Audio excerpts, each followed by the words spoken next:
You know that feeling where you're literally just holding your breath from one paycheck to the next, just praying nothing goes wrong? It is such a common feeling. But actually, there's a specific mathematical point where that entire dynamic flips. Welcome to today's Explainer. We're diving into a really fascinating concept from financial creator Tom.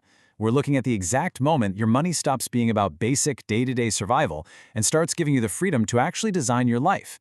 We are talking about why hitting your first $20,000 completely changes the game. So let's jump right in. Now, you've probably heard a million times that having $500 saved up is absolutely crucial. And yeah, for sure it is. As the source material points out, $500 acts like a financial circuit breaker. It stops a bad Tuesday from spiraling into a bad year. It fixes your relationship with emergencies. But hitting that $20,000 mark, well, that fixes your relationship with power. And I don't mean power in some vague motivational poster kind of way. I mean literal, structural leverage, the actual power to just say no. No to a toxic boss, no to a terrible apartment, no to situations that just don't serve you. Section 1. The power of saying no. Gaining real leverage. To really get this, let's look at a highly relatable, honestly kind of visceral story from the source material. Picture this. It's 2018, and Tom is working under an incredibly toxic manager. We're talking yelling in meetings, sending emails at 11 p.m., and expecting instant replies. Every single Sunday night brought this crushing, heavy wave of dread. But here's the kicker. He only had about $3,000 in savings at the time, and where he lived, that wouldn't even cover 4 weeks of rent. So because he literally couldn't afford to just walk out the door, he was trapped there for 14 miserable months. His low bank balance was essentially his manager's best employee retention tool. You see, when you have zero backup, saying no to anything is absolutely terrifying. And it's because of this thing called the chain of catastrophe. It goes like this. Say you say no to working unpaid overtime. Well, maybe you lose the job. If you lose the job, you can't make rent. If you can't make rent, you're facing eviction, and suddenly you're sleeping on a friend's couch. It's this terrifying three-link chain reaction, and it forces people to just constantly say yes out of pure survival fear.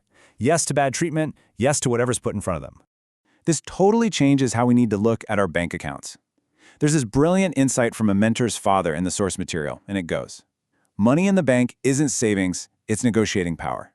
He never made a big life decision without knowing exactly how many months of expenses he had sitting in reserve. Because that number, that dictates exactly how much pressure you can take. A low number means zero leverage. A high number equals real, tangible leverage. So your savings account isn't just some boring rainy day fund, it's actually your structural spine. Section 2. The math behind the exit. Calculating leverage. So why are we laser focused on 20 grand specifically? Well, according to data from the Bureau of Labor Statistics, the average American household burns through about $6,500 every single month. That covers the whole shebang: housing, food, gas, insurance, and yeah, probably those streaming services you keep forgetting to cancel. Now, obviously, your personal number might be a bit higher or lower, depending on if you're single or maybe you live in a crazy expensive city like New York. But the core mathematical principle, that remains exactly the same. When you do the math, $20,000 covers about 3 months of that average $6,500 burn rate.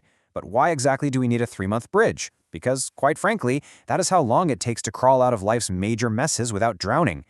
Think about it. The median job search is 10 weeks, but finding the right fit, that usually takes 3 to 6 months. What about a medical crisis? You're looking at 2 to 4 months for treatment and recovery. Need to relocate for a better job? It takes 2 to 3 months just to handle the logistics and the deposits. This 3-month cash buffer is your bridge over the chaos. Section 3. Avoiding the panic premium. Stop rush decisions. Okay, so living without this leverage creates something called the panic premium. This is a sneaky hidden tax on being broke. It's the extra money you waste when you are forced to make rushed, panicked financial decisions. You know, like taking the very first quote from a mechanic because you absolutely have to have your car running by tomorrow morning, or signing a terrible lease because you just don't have the time or cash to keep apartment hunting. These desperate, rushed decisions bleed you dry. $100 here, $200 there. Having cash in the bank buys you time. It lets you wait, compare your options, and over the course of a year, that alone can save you thousands.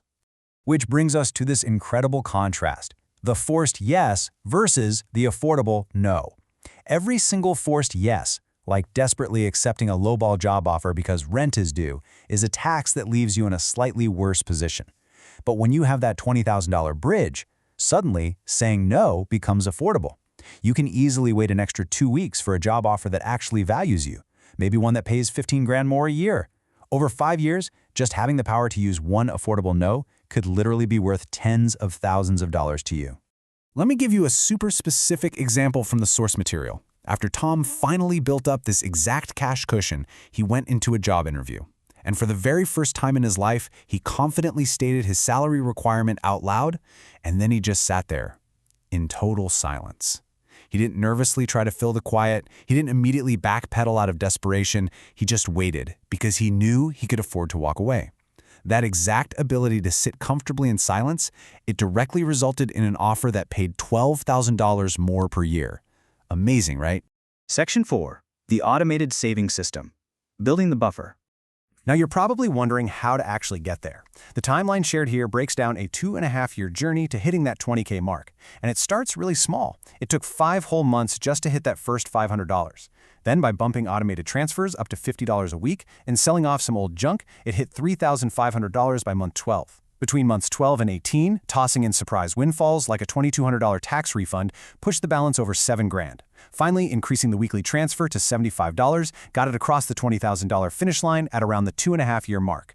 The big takeaway here, there was no insane luck involved, no crazy side hustle, just time and absolute consistency. But the speed of the timeline actually matters way less than the system itself. Here is the exact, actionable blueprint to follow. Rule 1. Automate your savings transfers every single Monday. Set it and forget it so you don't even have the chance to think about it. Rule 2. Park this money in a completely separate, high-yield savings account, which right now can earn you around 4 to 5%, and whatever you do, do not keep the banking app on your phone's home screen. Out of sight, out of mind. Treat it like an ex's phone number and hide it from yourself. And Rule 3, the second you get a surprise windfall, like a tax refund or a cash gift for your birthday, capture it and transfer it immediately before you can even think about spending it. Section 5. Defense before offense. Protecting investments. Okay, so once you start getting some traction, it is super tempting to jump right into the stock market. But this explainer comes with a massive, blinking warning light. Do not play offense before you have a solid defense. Seriously, do not invest a single dollar until your 3-month cash buffer exists. Why? Let's say the stock market takes a 20% dive on the exact same day your car's transmission blows up. If you are forced to sell your stocks right then and there just to pay the mechanic, you have quite literally locked in a 20% loss. Your cash buffer is the shield that protects your investments. Defense first, always. All of this really circles back to the core philosophy of what we're talking about today. Morgan Housel puts it perfectly in his book, The Psychology of Money. He says the highest form of wealth is the ability to do what you want, when you want, for as long as you want. Now, obviously, your first $20,000 is not going to fund your entire retirement, but it is your very first incredible taste of that ultimate freedom. It is the literal absence of everyday panic. It's the moment you finally stop being pushed around by the circumstances of your life, and you suddenly have the power to push back. So as we wrap up today's explainer, I want to leave you with a question to really chew on this week. What is the price of your next no? Honestly, how much pressure can your bank account absorb right now?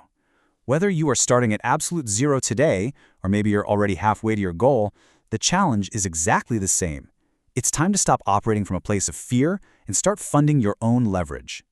Go set up that automatic transfer this week. Start building out your structural spine and take your power back. Thank you so much for hanging out with us, and I strongly encourage you to go run your own numbers today.